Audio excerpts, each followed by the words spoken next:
Hello and welcome to another episode of the In-Depth series. My name is Pooja Dwivedi. Rishi Sunak has become the Prime Minister of Great Britain. This was something that the forefathers of Britain never saw coming. There is joy in India, and of course, why wouldn't it be? Because Rishi Sunak many times has said that he is going to fix and make the relationship with India a two-way road.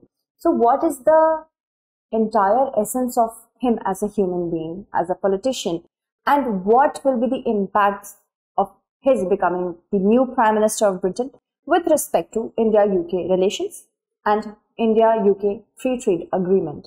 We will discuss all about that. At the 75th year of independence, this is something of a cherry on the top of a cake. So that is why we need to discuss it from the perspective of GS Mains Paper Second and from the perspective of prelims. That bit is important. Who is Rishi Sunak? What is the Indian connection that he has? What are the problems awaiting the new Prime Minister as he says that he has been elected to fix mistakes? What is expected for India-UK ties? Top positions over the world held by people of or person of Indian origin. PIO in the UK, what is the demography? And a question in the last. Moving ahead, first of all, let us talk about Rishi Sunak. He is 42 years old and he was born in UK's Southampton area to the pharmacist Usha Sunak and Yashveer Sunak, who was a general practitioner in the NHS of Britain. He is an Oxford University student, former student, and Stanford graduate as well. He married Akshata Murthy while at school. Akshata Murthy is the daughter of Infosys owner Narayana Murthy. He has two daughters by the name of Krishna and Anushka. He was an analyst at Goldman Sachs. He became the Member of Parliament only in the year 2015 from Richmond, North Yorkshire. That means he just completed 7 years as an MP. Pretty new. Moving ahead, certain other facts. He's won after running for the second time this year. Last time he was defeated by Liz Truss, who then made history for serving as the Prime Minister of Britain for the shortest tenure, just for 6 weeks, around 6 weeks. Also, he predicted financial problems under Truss. He said that if you are going to cut corporate taxes and ramp up government spending, where will the revenue come from? Apart from that, he's only been MP for 7 years, 2015, from North Yorkshire. He was in charge of COVID support cash under the Boris regime. Under the Boris regime, he was also the finance minister or the chancellor of the exchequer. He is thought to be one of the richest member of parliament. Sometimes he was also charged with certain allegations of owning lavish houses.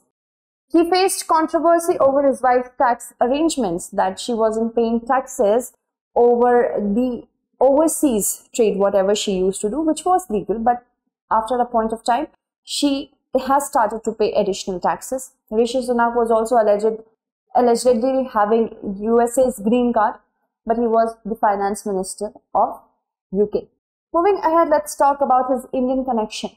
His Indian connection goes back to certain regions of erstwhile, you can say, undivided British India and now divided India.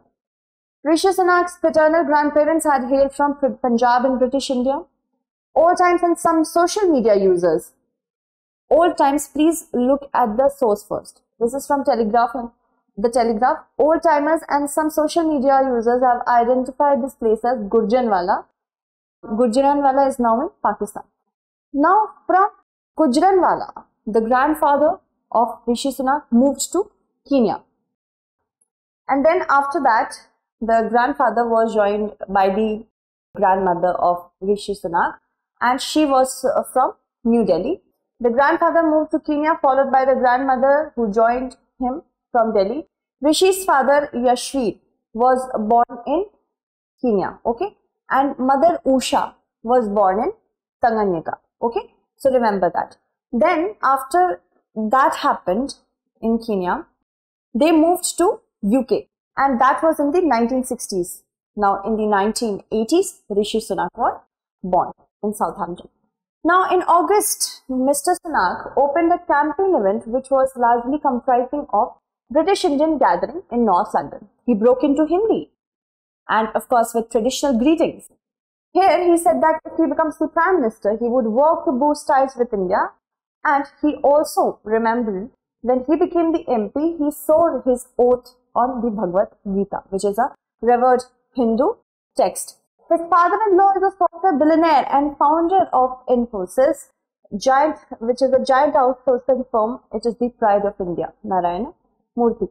Moving ahead, let's talk about the problems which apparently are awaiting Rishi Sunak, because his prime ministership is not going to be something cakewalk, you can see, because Tories or the Conservatives have become well versed with Reggie's side. If they are not happy with their leader, they will show him or her the way out. That was done with Boris Johnson, and similarly it was done with Liz Truss, and now let's see if Rishi Sunak faces the same fate. First is energy price guarantee. As oil and gas prices have risen, energy price guarantee is basically a subsidy that is provided by the government to households and business firms to cope up with the rising prices. As of now, 2,500 euros is the price there. It is set to increase apparently by 4,000 euros soon. How will the subsidy be provided? We have to see that. During the tenure of Liz Truss, it was said that this energy price guarantee would continue for 2 years. But recently, Jeremy Hunt, the Chancellor, has said that it would not continue for this long because it's not possible for the government to fund the price guarantee. What about NHS savings? NHS savings, National Health System that is working in the UK, is fraught with problems. First of all, the workers, because they are not getting paid enough that they could cope up with the price rise, they have gone on a strike, apart from other sectors as well. But how will Rishi Sunak deal with the problem of coming winters? And many people who are waiting for their treatment through NHS is going to be a problem. It's going to something that we need to see, because if health system becomes overstressed, people will not be happy. Community centers are not very well delivering when it comes to those who have already spent their days in NHS. They want to go back to their homes because of community institutions not being up to date. What is happening? That they are spending a lot of time in NHS. That is causing a lot of financial harm to the government. Apart from that, workers are striking over pay. Criminal barristers, telecom workers, and many other sectors, because they are not getting paid enough through the government, they have gone on a strike. Supporting Ukraine and defense spending. As Liz Truss increased defense spending, it might not be possible for a long period of time, and not even a populist move for Rishi Sunak to do the same. If they keep on increasing the defense expenditure, what will happen to the domestic inflation? Although the current stance is not changing of Rishi Sunak, he is going to support the defense expenditure as long as time calls for. But let's see what happens. Although he has said with respect to inflation, benefits, taxation will be keeping up in line with the inflation. But for how long, that is yet to be seen. Northern Ireland Protocol, that is having a deadline sooner or later, soon enough. It's another problem, which is a trade agreement so that goods can move from the borders of Northern Ireland without any checks. This was actually dealt with when Brexit was also there. So right now, there are many problems that Rishi Sunak has to face. Let's see what he does. Apart from that, with respect to India-UK relations, he wants to change the India-UK relation in a sense that not only Indian citizens in UK, but UK citizens can also travel and learn. Students can also travel and learn in India. Not only for goods and services to have a huge market in India is enough for him. He wants to have a huge market for Indian goods as well. For that, India and UK have already, formalized the free trade agreement in a sense that it was expedited in April 2022 during the tenure of the then Prime Minister Boris Johnson, but it still is in the pipeline. The country of India is in a wait and watch mode with respect to this. Moving ahead, other things, top positions held by a person of Indian origin. This is just to show you, is there going to be any sort of stark difference with respect to India-UK relations? if a person of Indian origin is holding the top position as a Prime Minister in Britain. Antonio Costa, who is the Prime Minister of Portugal, he is a person of Indian origin. Muhammad Irfan, President of Guyana. Pravin Jagannath, Prime Minister of Mauritius. Prithviraj Singh Rupun, that he is the President of Mauritius. Chandrika Prasad Santokhi, President of Suriname, and Kamala Harris, Vice President of the United States. Moving ahead, let's talk about people of Indian origin in the UK in general demographic terms. The demographic weight and political influence of British Indians in the United Kingdom continues to increase. That is why it is seen that top political positions and Member of Parliaments now are becoming dominant with respect to Indian persons of Indian origin. More than 1 million Britons of Indian descent are there in the United Kingdom.